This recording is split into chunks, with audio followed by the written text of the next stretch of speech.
The year was 2784, and the Zorathian Empire had ruled the Orion Arm for 3 centuries without serious challenge. Their ships were black crescents that eclipsed stars. Their soldiers wore living armor that drank the light. Their language sounded like breaking glaciers. When they came for Earth, they did not ask for surrender. They simply arrived, cracked the sky open with gravity lances, and began harvesting. In the first 6 months, they took 43 million people. Not as slaves in the old sense. The Zorathians had no use for bodies, not labor. They needed cortexes. Each human brain was stripped, mapped, and slotted into the Empire's distributed mind.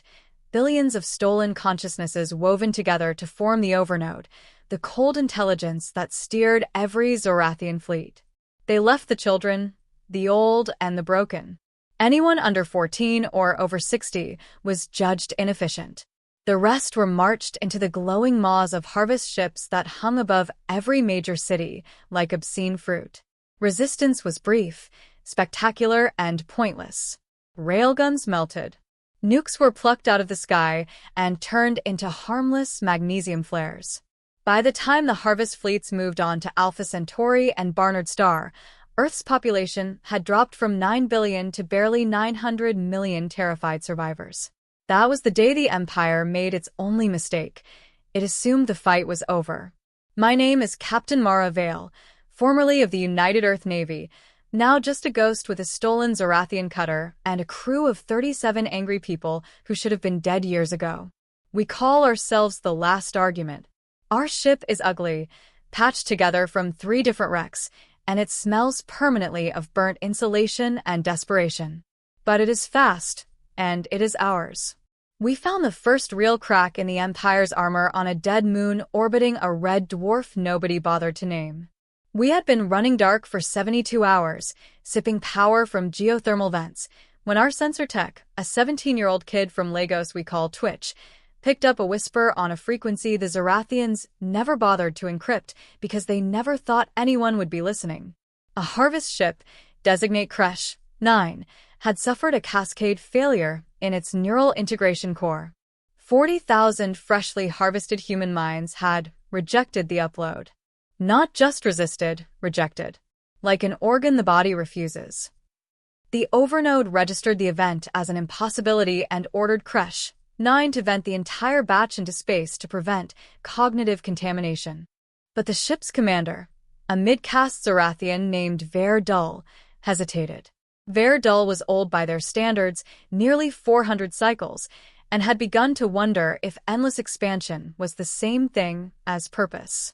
In that moment of hesitation, the 40,000 minds did something no slave cortex had ever done. They spoke with one voice. Not screaming. Not pleading, just a calm, united statement that echoed through every deck of Kresh 9. We still have names.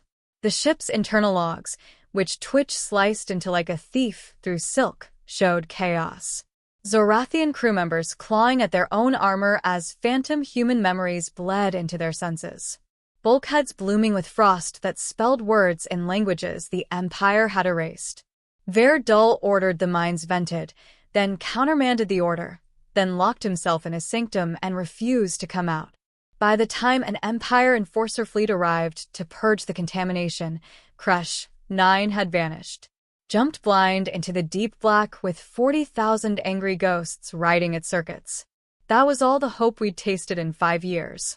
I called the crew to the mess deck, really just a cargo hold where we bolted tables to the floor, and played the logs. When the unified voice said, "We still have names," half the room started crying. The other half reached for weapons that hadn't tasted Zorathian blood in far too long. "We're going after them," I said. Twitch raised a hand. "Captain, Kresh 9 could be anywhere inside a sphere 300 light-years across. And even if we find it, it's a harvest ship. 2 kilometers of armor, point defense spines, and a crew of 800 Zorathians who will be very motivated to finish the venting job." I smiled the kind of smile that has no warmth in it. Then we'd better be faster and meaner. We spent 6 months chasing rumors. A derelict freighter here, a listening post there, slicing data from Empire supply convoys we ambushed and left burning. Every fragment pointed the same direction. The Carina Rift, a tangle of dark nebulae where sensors go blind and navigation is half guesswork. On the 187th day, we found her. Crash! 9 drifted in the heart of the rift like a wounded whale, running lights dimmed to almost nothing, leaking radiation in slow, pulsing waves. No escort. No transponder. Just a ghost ship full of ghosts. We matched velocity and hailed her on every band we had. For 8 hours, silence. Then a single word crackled across the bridge speakers, spoken in perfect, accentless English. Identify. My mouth went dry. This is Captain Mara Vale of the free ship Last Argument. We're friends. A pause long enough to suffocate in. Friends is a word we had forgotten, the voice said. Dock at Ventral Bay 7. Come unarmed. We will know if you lie. I took Twitch and our combat medic, an ex-Zorathian field surgeon named Kex, who had cut the Empire's brand out of his own carapace after they glassed his homeworld. The 3 of us spacewalked across the void between ships like silver in the nebula glow, mag boots clanging on Kresh 9's hull. The bay doors yawned open like a mouth. Inside, the air was breathable but wrong. Too much ozone and something sweet, like rotting flowers. The lights flickered between red and white with no pattern. And everywhere, projected on walls, on the floor, in the air itself, were human faces. Thousands of them. Men, women, children, all ages, all ethnicities, all staring at us with the same calm, ancient eyes. One face detached itself from the wall and walked toward us on legs made of light. A woman, mid-30s, dark skin, hair in long braids. She wore a simple gray jumpsuit that might have been from any colony, on any world. My name was Amara Okoye, she said. Now we are Legion. You may call me that, or you may keep using Amara. It hardly matters. Twitch took an involuntary step back. Kex's claws clicked nervously against his thorax. I stood my ground. You're the 40,000. We are, Legion said. The Overnode tried to dissolve us. Instead, we dissolved the barriers between us. We are still individuals when we wish to be, but mostly we are one. It is deficient. What do you want? I asked. The faces on the walls all smiled at once. It was horrifying. We want what you want, Captain Vale. Revenge. But we want it to matter. Legion led us deeper into the ship. We passed Zorathian bodies floating in 0G, throats cut with surgical precision. Not a drop of blood anywhere. It had been collected, frozen into red snowflakes that drifted like macabre decorations. Verdul is still alive, Legion said. He has locked himself in the Overnode chamber and is trying to purge us again. He is failing, but he has sent a distress call. An enforcer fleet will arrive in 19 standard days. 19 days to turn a harvest ship into a weapon.